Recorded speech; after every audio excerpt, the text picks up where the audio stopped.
Olá pessoal, sejam bem-vindos mais uma vez ao canal Lolita Garcês. Pessoal, hoje eu trouxe para vocês aí uma história emblemática que nem eu também não conhecia.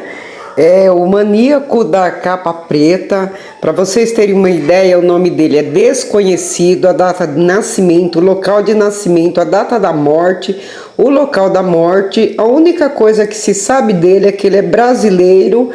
Era brasileiro e o apelido dele seria Maníaco do Fogo. Sabe-se também 3 homicídios e incêndios criminosos. Nunca foi capturado.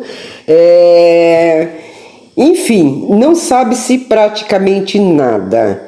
Esse maníaco da capa preta, esse caso foi em Minas Gerais. Ele foi um criminoso e assassino brasileiro.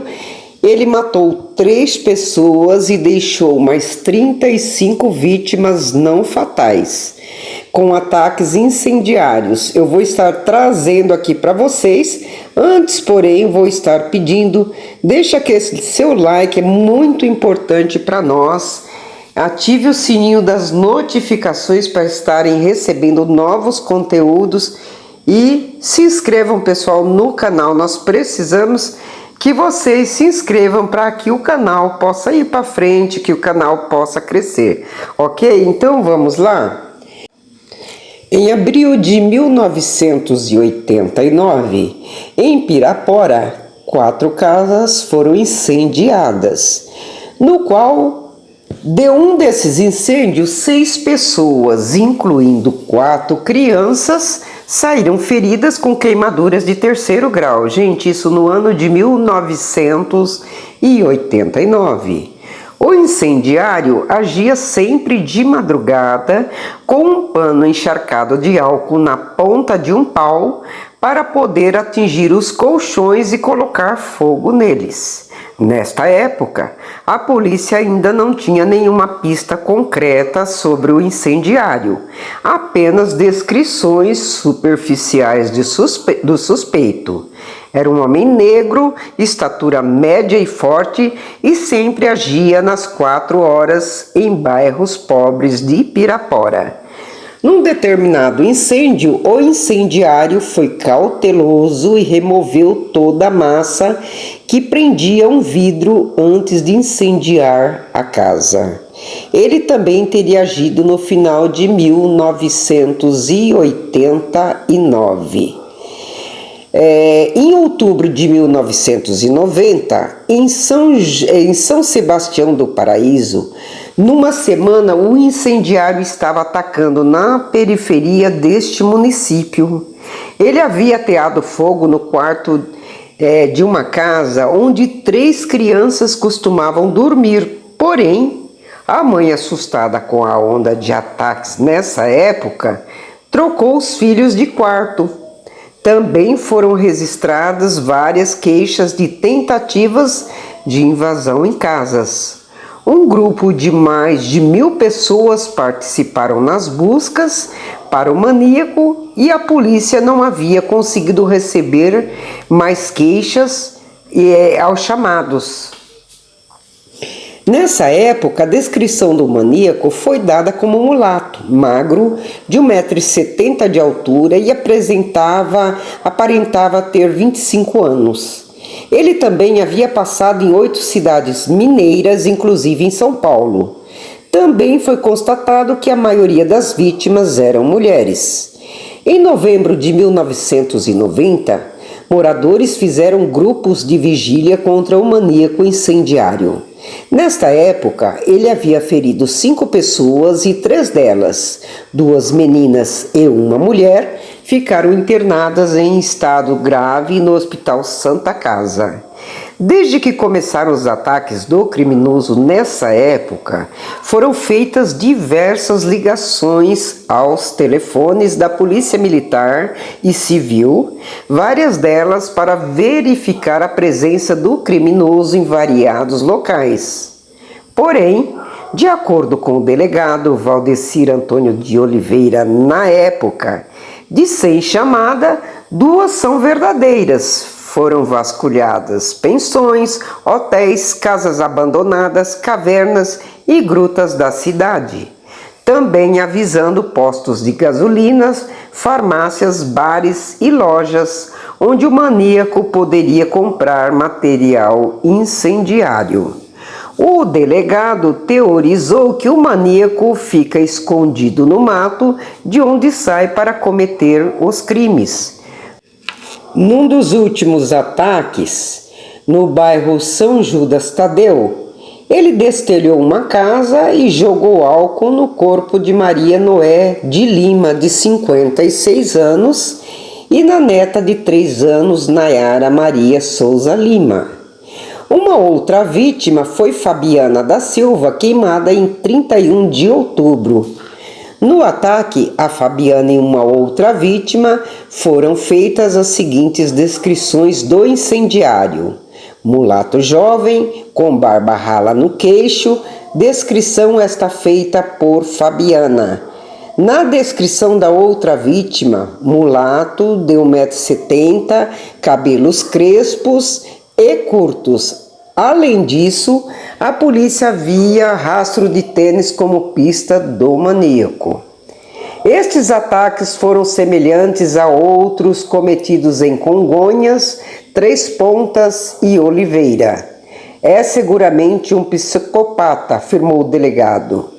O ladrão mais conhecido da cidade, Márcio Gonçalves Lopes, o Marcinho, estava ajudando a polícia a encontrar o incendiário e também afirmando: acham que eu sou louco de entrar em uma casa e ser linchado? A polícia na época também deteve 2 dezenas de pessoas para interrogatório, porém nada conseguiram.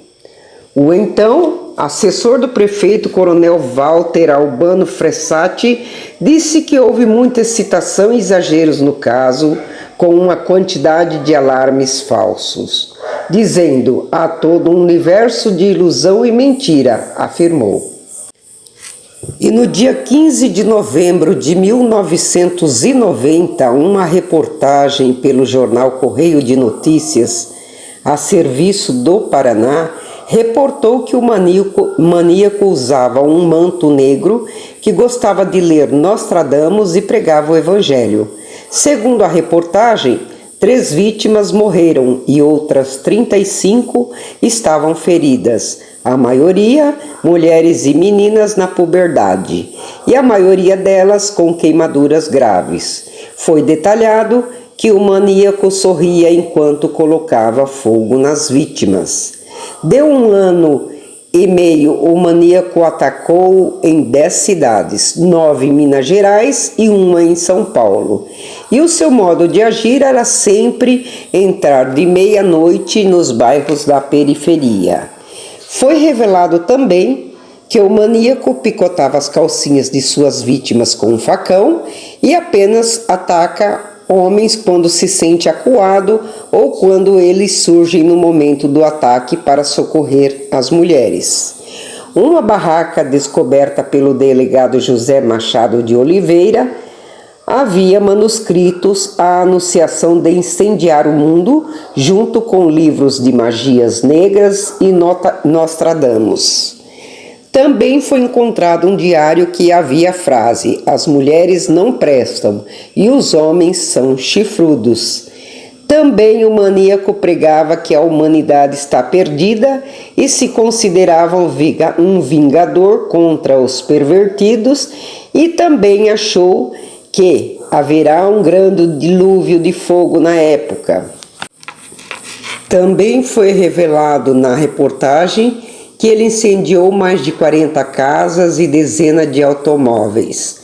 Num cerco com 60 policiais, o maníaco conseguiu fugir e também foi avistado no criminoso um radinho de pilha presumivelmente usado para acompanhar as notícias dos seus ataques.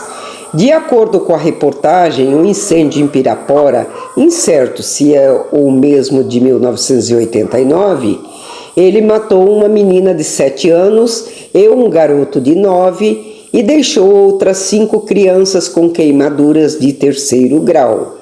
4 meses depois, Em Curvelo, um ataque incendiário matou uma criança e 10 mulheres, e meninas ficaram feridas gravemente. E 4 veículos foram incendiados em cerca de 25 ocorrências registradas pela polícia na época. Nesta reportagem, o maníaco é descrito como moreno magro, 1,70 m, cabelo encaracolado, aparentando 25 anos, sapato tamanho 40 e uma cicatriz no rosto. No início de 1990, ele atacou em Congonhas e em março atacou em Oliveira, deixando 4 vítimas e 6 carros destruídos.